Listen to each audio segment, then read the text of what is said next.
Olá! Pessoas que se dedicam aos bichos, bichos que precisam de pessoas. As cidades expulsam animais, extinguem espécies. Nesse conflito gerado pela invasão dos espaços naturais, a relação do homem com o meio ambiente precisa ser reinventada. Em São Paulo, a grande metrópole vive esse desafio: se relacionar com os habitantes originais da Mata Atlântica. Conheça o homem que ensina o gavião a voar, a mulher que ajuda o veadinho a dar os primeiros passos. Nesse enredo complicado, pessoas e animais viram personagens de uma história que às vezes tem final feliz.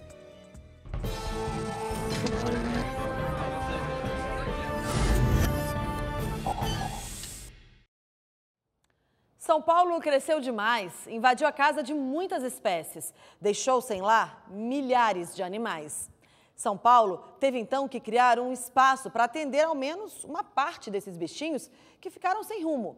O Parque do Ibirapuera tem um cantinho especial, onde pessoas do bem encontram os animais silvestres vítimas do tráfico, dos maus tratos. É a Divisão Técnica de Medicina Veterinária e Manejo da Fauna Silvestre. Lá, bichos e gente vivem um desafio: viver bem nessa imensa cidade.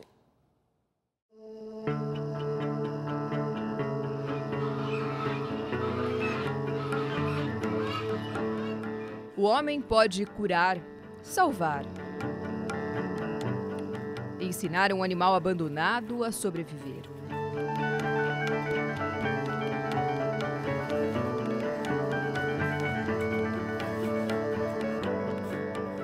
O homem também pode ensinar um gavião a voar.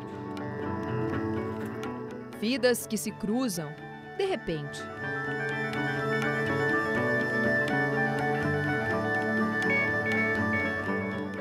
Por causa de um acidente.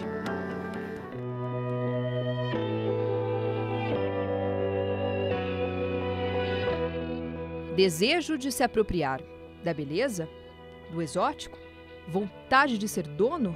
A grande maioria das pessoas corta as penas para poder manter os animais próximos de si. Crueldade. A verdade é que eles perderam o rumo, o caminho agora é outro, ou melhor, está diferente. As cidades ocuparam os espaços que costumavam ser deles. A cada ano que passa, perdemos aproximadamente 2.300.000 hectares de florestas. Estamos cada vez mais lado a lado, o homem e o animal silvestre. O desafio é nos entender.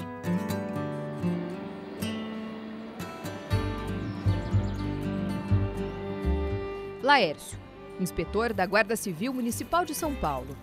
Ele e o colega chegam com uma gaiola improvisada. Nela, um saruê, ou gambá, como quiserem. Bichinhos como ele costumavam viver em florestas úmidas como a Mata Atlântica, se esconder em ocos de árvores, entre as folhas. São, ou talvez eram, dispersores de sementes. Mas desta vez foi encontrado na carroceria de um caminhão lá do Paraná. Se escondeu e viajava quietinho entre a mercadoria. Estava escondido dentro da carga, mas assim quieto, não estava muito agitado, nada, estava quieto. Abrimos a gaiola, nos aproximamos, ele adentrou sem problemas nenhum. O saruê ferido começa agora o caminho da recuperação. Assim como todos estes animais, escondidos atrás das grades, presos temporários, sem culpa.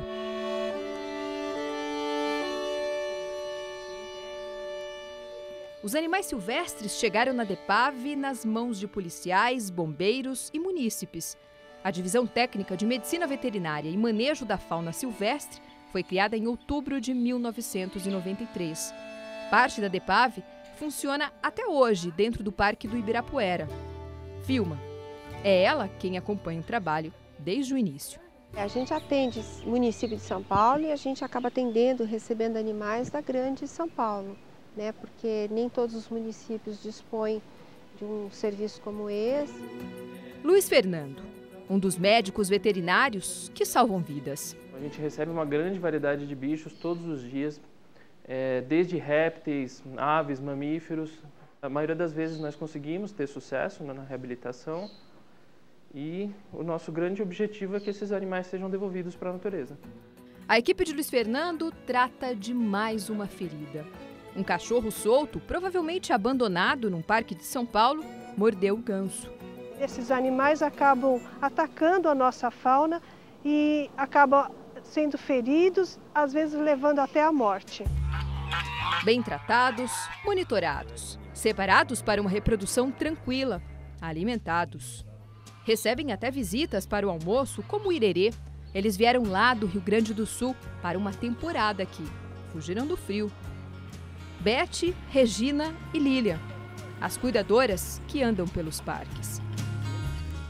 Eles têm espaço, são acostumados com a presença humana. Despertam a curiosidade da criança, são a contemplação, o refúgio do adulto estressado. Mas nem sempre são respeitados. Às vezes a gente vê coisas que são bastante ruins para os animais. Uma é o hábito de querer alimentar, principalmente com alimentos que não são próprios para o consumo. Eles estão acostumados a comer ração e a ter uma suplementação de verdura. Fora isso, eles se alimentam de grama pelo parque todo, fazendo uma espécie de um pasteio, né? Um outro problema muito sério que nós temos no parque é empinar pipa, com cerol ou mesmo sem cerol, porque as aves, elas são atingidas, elas cortam a asa, membros e levam esses animais, eles ficam gravemente feridos, mutilados e pode levar à morte desses animais. Lembra do ganso? Em poucos dias vai ficar bom e voltar para casa, no parque. Diferente dos cágados de orelha vermelha, das araras, bichinhos silvestres domesticados, de estimação. Agora, sem dono e sem condições de voltar para o habitat natural. Se a gente pode fazer uma solicitação, é que as pessoas não tenham esses animais silvestres como pet, né? Porque em algum momento essa pessoa vai ter que, pode não ter condições de manter até o fim da vida do animal. Uma arara vive 40, 50 anos, um jabuti vive 80, 100, e a vida das pessoas muda. Tráfico de animais silvestres, mais uma ameaça à natureza. Do norte e nordeste, centro-oeste para o sudeste. Redes organizadas enganam a fiscalização das principais rodovias do país. Os animais viajam mais de 3 mil quilômetros em péssimas condições de transporte. Filhotes são retirados das matas e escondidos no fundo de malas, em caixotes sem ventilação e ficam vários dias sem comer e beber. De cada 10 animais capturados, 9 morrem no caminho e um chega às mãos do comprador.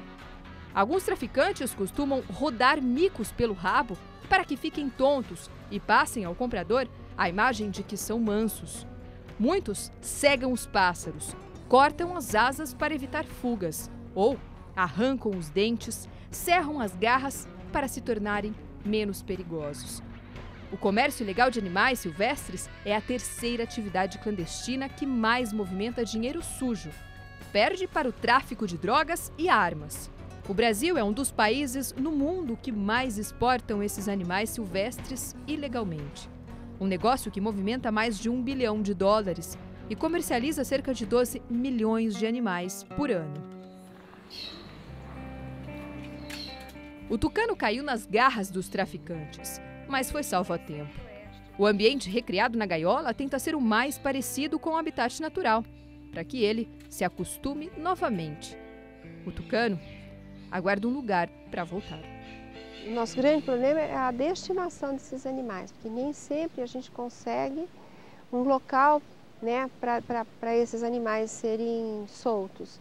Se esses animais vêm de apreensão, e nós recebemos esses animais também oriundos da apreensão, muitas vezes eles são de outros estados do Brasil, ou Nordeste, ou região Centro-Oeste. E é muito difícil a gente conseguir fazer com que eles retornem a essas áreas.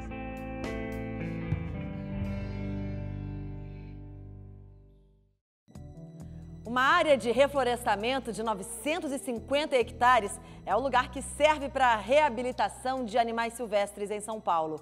Um carcará que se machucou com uma linha de pipa está lá, tentando voltar a voar.